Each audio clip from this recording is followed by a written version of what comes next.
I just started a new series for my Tier 2 and Tier 3 Patreons called the Staunch Supporters of Slavery and Segregationists.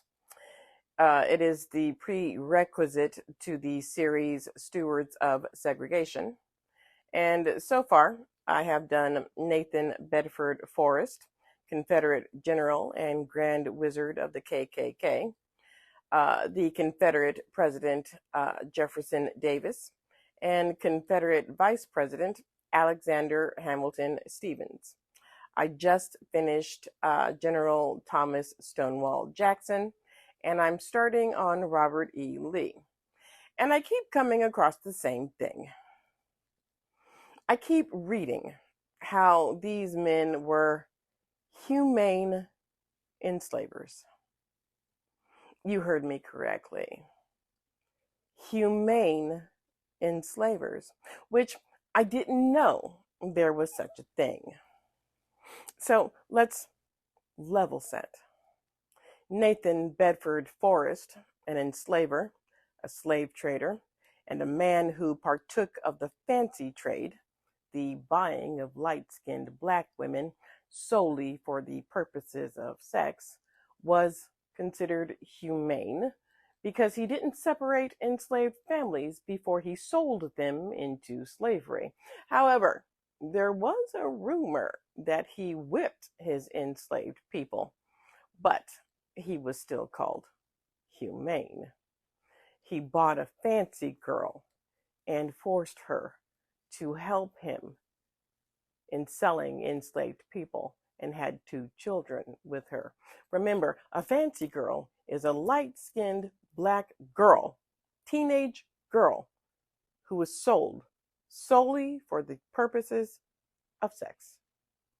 Jefferson Davis was a humane enslaver because he treated his slaves well and let them govern themselves. And yes, 2 of his enslaved people remained with him to his death. All the rest of them ran away as soon as humanly possible. 2 of them were spies. Alexander Hamilton was humane because he didn't beat his enslaved people. However, he too had a fancy girl.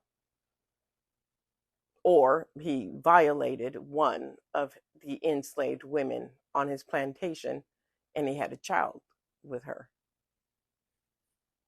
Stonewall Jackson was humane because he taught his enslaved people about God.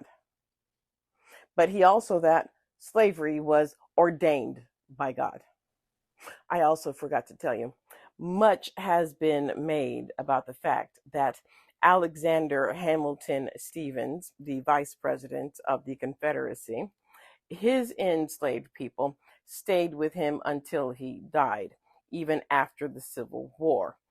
Let's keep in mind that realistically speaking, they had very few options. They had nowhere to go, they had no money, they had no job. It is absolutely feasible for them to remain on Stevens' plantation as wage laborers.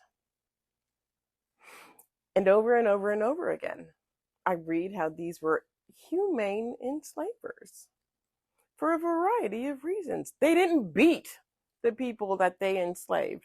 They taught their enslaved people about God.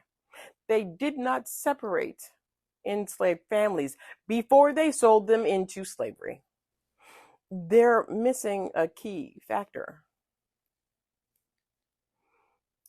They owned people. They thought it was their right to own people. They believed that blacks were insubordinate,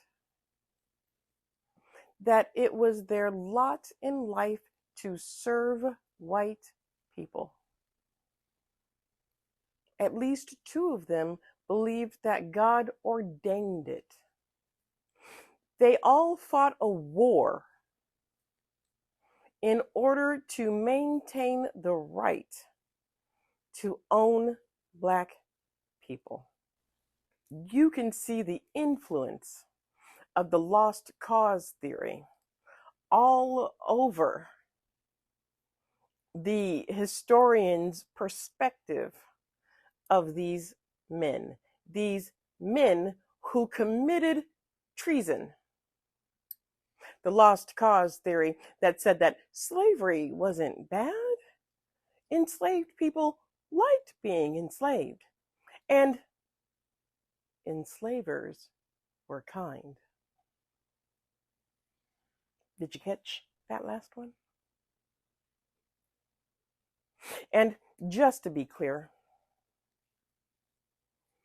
humane enslaver is an oxymoron.